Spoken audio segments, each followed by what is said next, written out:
I just picked up my new Rodecaster Pro from the UPS store. Gonna crack this box open and see what we got. So let's open this sucker up. And, oh no, it's fake, it's not real. Got some cool, oh, that's neat. These like big cardboard instructions. Oh, that's actually really cool. So I'm gonna go through those later. And we got some nice firm foam. So right off the bat, this is my first Rode product that I've ordered, and I will say right off the bat, the packaging is fantastic. This foam is nice and firm, so it doesn't give the Rodecaster a lot of room to like shake around and get damaged, but it also protects it really well. So, and then here we have the device itself wrapped in plastic. So let's unwrap this sucker. All right, so we got the thing out of the plastic, and the first thing I noticed right away is that the body is actually made of a combination of plastic and what I guess aluminum, some kind of metal, and I like that because that combination still gives it the sort of the plastic gives it that feel of like you're gonna have fun with this, but the metal gives you the idea that this is not this is not a toy. The switches or the sliders seem to have, I'm pretty sure there's some kind of metal as well. They have a nice small amount of resistance to them, which is really nice because that lets you not have to worry about like accidentally like over swiping. It gives you a way to be real accurate with how far you swipe. Now also in the box was this smaller box with the power supply and the USB connector, as well as these cards, which I guess you can use to write down like what each of the sound effect buttons are. So that's pretty cool. So I'm gonna go ahead and set this thing up over with my computer and get it up and running, and we're gonna have some fun with it. So right off the bat, booted the sucker up. It's colorful, it's beautiful. I love the sleekness of it. One thing I also love is that the thing is angled. So I actually don't have to tilt my side desk quite as much to be able to see what I'm doing. Right off the bat, the touch screen came up to let me set the time and date exactly. So I've got that, and I've got the date set. The touch screen is very responsive. I didn't have to hit too hard, but it's not so sensitive. Right there, you can see the default mode with the levelers on it. And then I go into my settings menu and start adjusting stuff. We'll do that in a sec. Setup was pretty easy. All I had to do was put the power cord together. One thing I like about this power cord, I'm gonna show you guys, is that when it plugs in, it also has a nut that you screw down to hold it in place. So you don't have to worry about accidentally knocking out the power cord, which I think is really neat.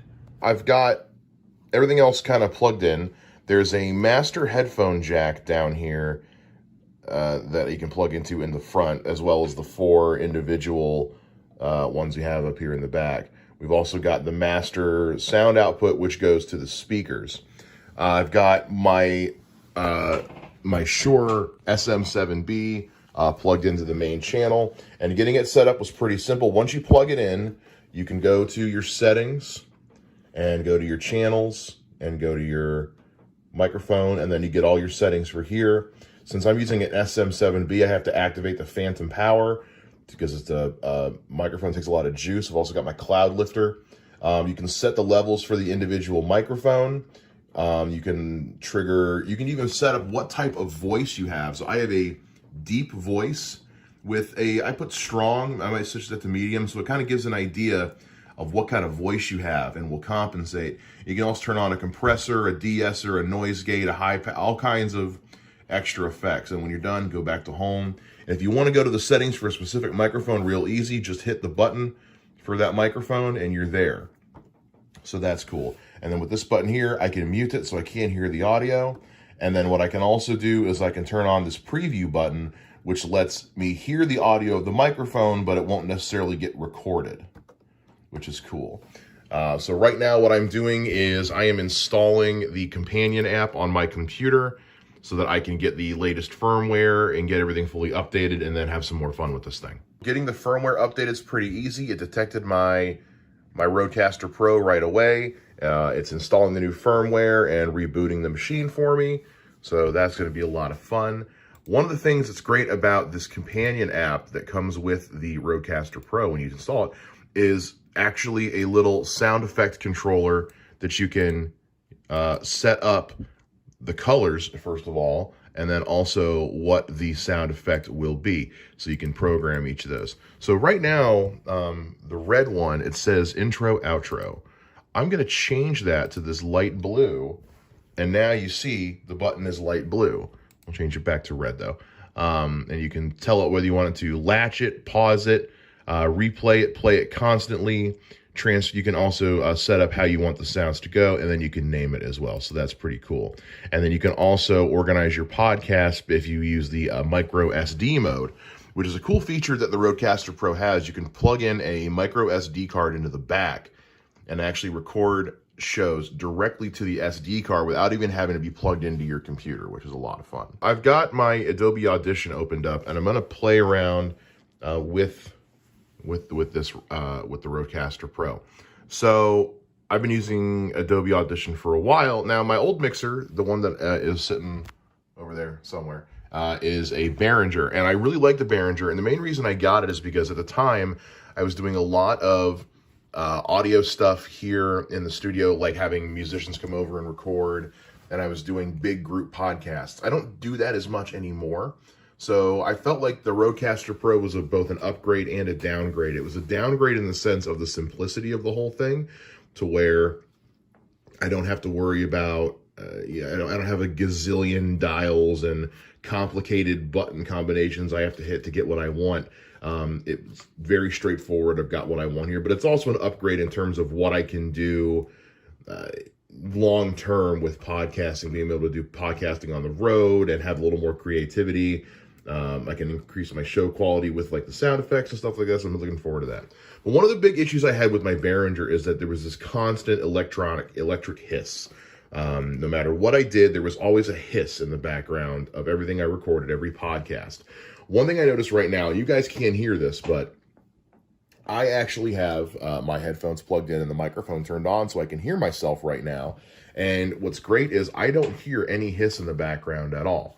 Now, the big test is going to be how this works with Adobe Audition, because what would always happen in the past is as soon as I would prep the cart to record, I would just instantly see the audio levels go up because there was just this constant hiss in the background.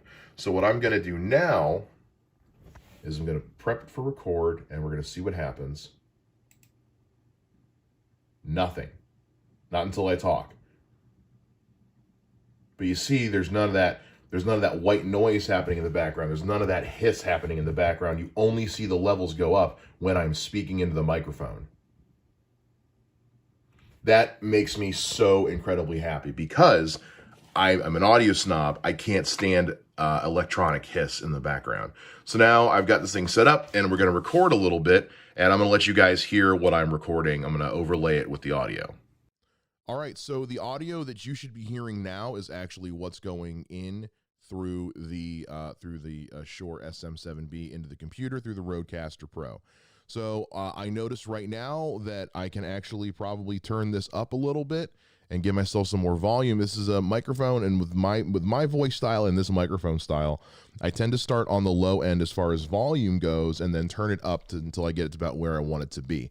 So I was playing it on the safe end. Now I know that I can, adjust my headphones a little bit, and then I can boost up the microphone and kind of level things out to where I want them to be, to where what I'm hearing isn't making me go deaf, but also isn't so low that it can't be heard on the actual recording itself. And now I know you guys, like me, are probably dying to play with some of the other features. We're going to play with the sound effects as well as the phone connections. There's two different phone connections. We can connect the phone via a direct phone jack, which is in the back, or we can connect the phone via Bluetooth. Now, this means two different things. One, it makes it incredibly easy to record phone calls. Well, with my Behringer mixer, I had to basically MacGyver together this complicated cable system to plug into my phone to record phone calls. And, they weren't the best quality. They really and truly weren't. So we're going to see how that compares with plugging them in directly to the board as well as via Bluetooth, and then we'll have some fun with the sound effects as well. So what I'm going to actually do is I'm going to record basically a mini episode, like a mini podcast, on the Rodecaster Pro, and that'll be the next thing that you guys hear in the video.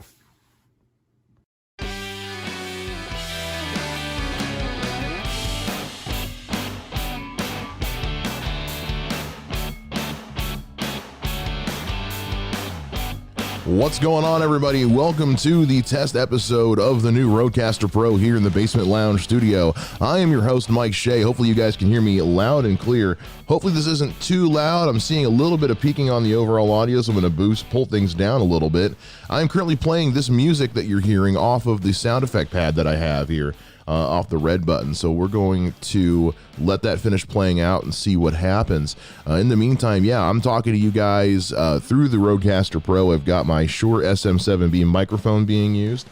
There's about 20 seconds left of the sound effect that we're hearing, and I know that because when I look here on the Rodecaster Pro, there's a little display of a music note, and it's color-coded red, and that's got a little timer countdown on it, and that lets me know how much time is left in this. And as you can hear, the music just ended on its own. That's a cool little intro track. I can bed it and talk over it until it ends on its own. Isn't that awesome, guys? Yeah.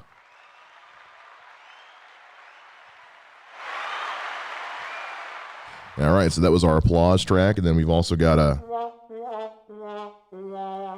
And who doesn't love a good... yeah, isn't that awesome? You know what? You suck. You suck. I'm just kidding. You don't suck. I love you. My love for you is so strong, it's almost scary. Having a lot of fun with this. Hopefully you guys can hear those. I'm going to play around eventually. Okay, shut up. And get my own sound effects going in this thing.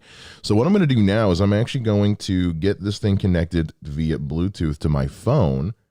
And we're going to see what happens here. I don't know if I can do that while I'm currently recording. I might not be able to, but let's see here. So I'm going to hold down the Bluetooth button, and we're looking for other devices on the phone. Okay, so would you like to pair a smartphone, tablet, or computer? The answer is yes. And now it's showing up as Rodecaster Pro. We're going to connect it to the phone. And we've got the phone connected. So now what I'm going to do is I'm going to pull up some tunes on my phone. Let's pull up some Lionel Richie, and we're going to see what happens here.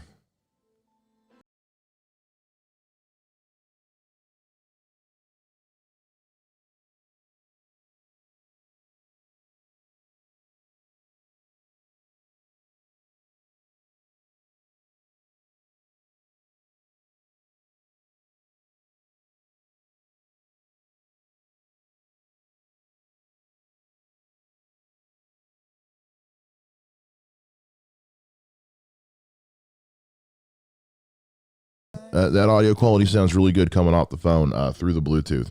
So what I'm going to do now is I'm actually going to text my mother and tell her to call my phone and see what happens. Let's see, call my phone, please, question mark. It'd be helpful if I could spell these words correctly. Call my phone, please. I'm testing my new toy. So we're going to see if my mom gives us a call here. We'll pot up the phone and see what happens here. In the meantime, guys, I just want you to, this thing is really cool. I mean, this thing is really, really freaking awesome. I don't have a micro SD card on me as of right now. I do want to go get one probably here at some point and plug that in and test out the independent recording as opposed to recording into my computer. And we're going to see what happens with that. Mom read my text message. Let's see if she is able to call me. Come on, Mom, you can do it. Come on. Please. Please call me. Please call me. I wonder if she's upstairs right now. If she's sitting upstairs listening to me record this bull crap, and then, okay, so we got a call coming through. Oh, you can hear it. Let's see here. Audio. Hello. Hello. Hi. Hi. How you doing? Testing. Good. How are you? I'm good. I'm gonna tap my microphone. Can you tell me if you hear it? Can I what? I'm gonna tap my microphone. Can you tell me if you hear it? Okay, go ahead. Barely. Barely? Okay, so you're probably just hearing it because it's next to the microphone. Okay. All right, that was it. I just wanted to... Am I supposed to hear it? I wasn't sure. I didn't know if you'd be able to or not, but if you can hear me talking, then that's fine. Okay. Yeah, I can hear you talking fine, and I'm in a restaurant with music going, so Oh, okay. Well, then I'll let you go then. I just wanted to test this thing out. you're fine. All right.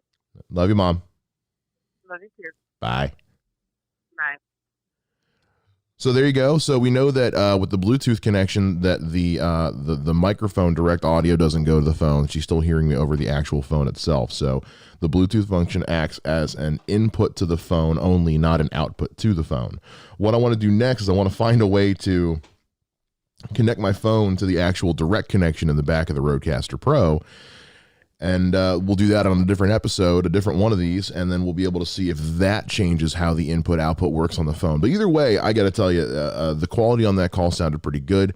This thing overall is probably one of the best pieces of podcasting recording tech you could ever get your hands on. So I highly recommend you guys get a hold of one of these. These things are fantastic. Now, they are not cheap. Whopping $600, but I will say this is probably the best chunk of change I ever painfully shelled out. I'm telling you, like, I saved up for months to get this thing, and even though I had the money set aside, hitting that checkout button still hurt just a little bit. But all in all, I am super happy with this. I can't wait to experiment with this some more and program my own sound effects and stuff and really step up the game for the Basement Lounge going into the rest of this season. And with that, I'm going to take it back to the rest of the video that we're shooting here, unless you're listening to this on the podcast channel, in which case, cool. Talk to you guys soon. All right, so hopefully you guys enjoyed that and checked that out. That was a lot of fun. There's still plenty of other features on this thing we haven't explored yet, and we'll explore those in due time. But overall, I got to say, this is one of the best pieces of tech I've ever owned, and this is probably going to become my new favorite piece. There's so much fun to be had with this thing. And honestly, I just can't wait to keep exploring and seeing what else I can find. All in all, I gotta say, this thing was worth the money and worth the time and investment it took to get it. And I can't wait to uncover what else there is about this. So with that being said, I'm gonna go ahead and cut this, and you guys have a great one.